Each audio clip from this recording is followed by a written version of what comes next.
Alhamdulillah Rabbil Alamin, wassalatu wassalamu ala asyrafil anbiya'i wal mursalin wa ala alihi wa sahbihi ajma'in.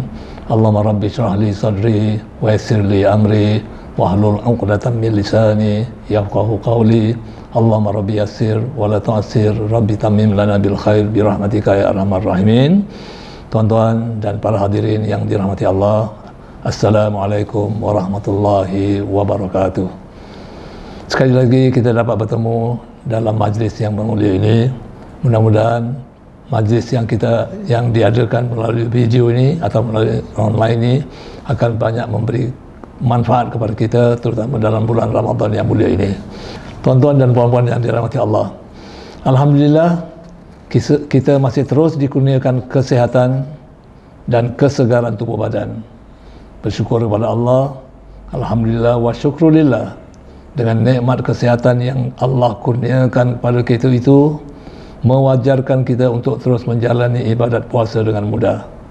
Bagi orang yang beriman dan berilmu, tentu sekali merasa gembira dengan kedatangan Ramadan, kerana ia merupakan semacam kekasih yang dirinduinya datang bergolek di hadapannya. Tetapi bagi orang yang tidak dapat merasakan manisnya iman, akan merasakan puasa ini merupakan satu malapetaka baginya.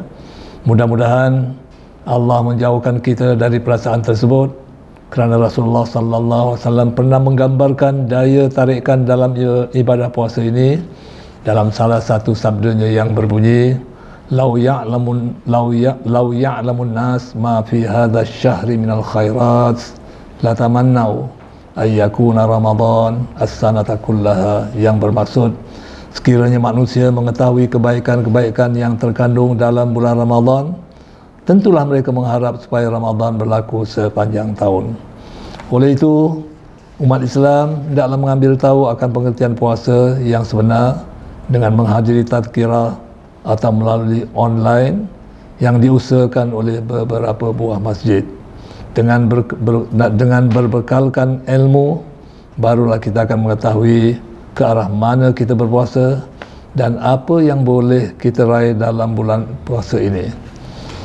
Muslimin, muslimat yang dirahmati Allah, di antara kebaikan-kebaikan yang terdapat di dalam bulan Ramadan ialah yang pertama, Allah sentiasa mencurahkan rahmat-Nya ke atas orang yang berpuasa.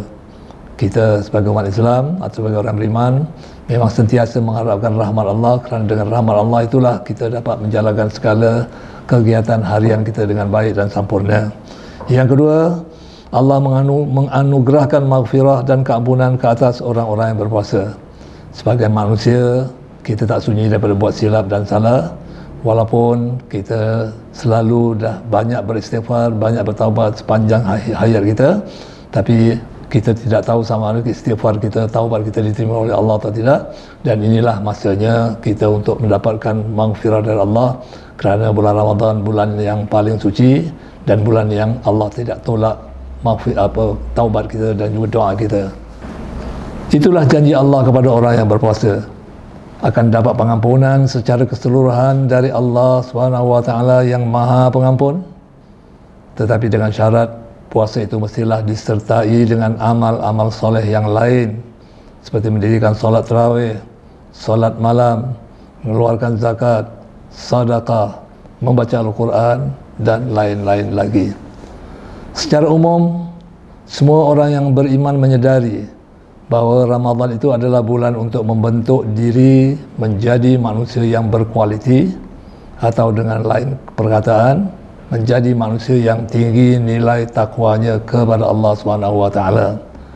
Justru umat Islam digalakkan memperbanyakkan amal dalam bulan ini, kerana segala amal soleh yang dilakukan orang yang berpuasa dalam bulan ini dilipat gandakan ganjarannya.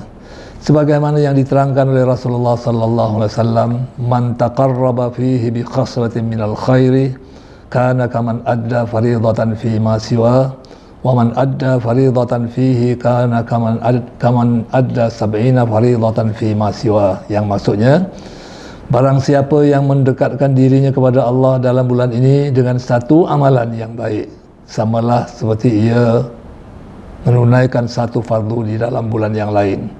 Dan barang siapa pula mengerjakan satu fardu di dalam bulan Ramadan, samalah ia seperti mengerjakan 70 fardu di bulan yang lain. Setelah kita menyedari kelebihan bulan Ramadan dan Ramadan masih lagi bersama-sama dengan kita, marilah kita muhasabah diri kita, sudah berapa banyak ketakwaan kita. Rasanya masih ada peluang untuk kita rebut dengan melipat gandakan amal kita, kerana masih ada lagi satu malam yang dinamakan Lailatul Qadar yang boleh kita jadikan gelanggang untuk memperolehi kebajikan yang banyak di bulan yang mulia ini. Sesiapa yang menghidupkan malam tersebut, iaitu Lailatul Qadar, dengan berdoa, beramal, membaca Quran, berzikir, bertahajud, ikhlas kerana Allah, akan diberikan ganjaran 1000 bulan beribadat. Kita boleh mencontohi amalan Rasulullah sallallahu alaihi wasallam. Sepanjang 10 malam terakhir, baginda menghidupkan malam-malam dengan berjaga malam, beriktikaf, bersolat dan mengejutkan ahli keluarganya untuk menyertainya. Usaha gigih baginda dalam menghayati 10 malam terakhir sepatutnya menjadi contoh kepada kita yang ingin mencari keredaan Allah. Penutupan masjid dewasa ini kerana keselamatan ummah tidak boleh dijadikan sebab untuk kita tidak beribadah pada malam hari. Allah tetap bersama kita, sama ada ibadah kita lakukan di rumah ataupun di masjid. Kelebihan malam Lailatul Qadar dijelaskan dalam Al-Quran, surah Al-Qadar ayat 1 hingga 5 yang berbunyi, Inna anzalnahu fi lailatul qadr wa ma adraka ma lailatul qadr Lailatul Qadri khairum min alfi syahr tanazzalul malaikatu warruhu fiha biidzni rabbihim min kulli amr salamun hiya hatta matla'il fajr. Yang bermaksud, sesungguhnya kami telah turunkan Al-Quran pada malam Lailatul Qadar. Tahukah kamu apakah itu Lailatul Qadar? Lailatul Qadar itu adalah satu malam yang lebih baik dari 1000 bulan.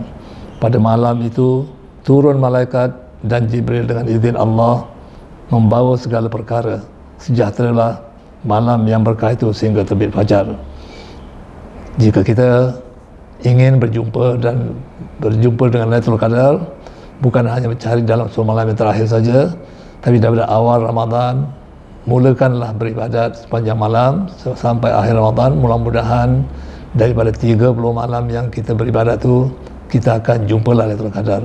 Tapi kalau kita men-setkan atau menetapkan 10 malam terakhir atau malam ganjil, belum tentu malam ganjil itu ada Lailatul Qadar, kerana Lailatul Qadar adalah milik Allah. Dia saja yang tahu penentuannya bila akan diturunkan. Tugas kita mencari dan mencari. Mudah-mudahan penerangan yang ringkas ini memberi kesedaran kepada kita untuk beramal ibadat dan mencari Lailatul Qadar dalam kehidupan kita. Semoga Allah memanfaatkan pengajian kita ini, dan mudah-mudahan Allah berikan kita, mengurniakan kita keampunan, keredaan dan juga kesihatan yang berterusan. Amin ya rabbal alamin. Wassalamualaikum warahmatullahi wabarakatuh.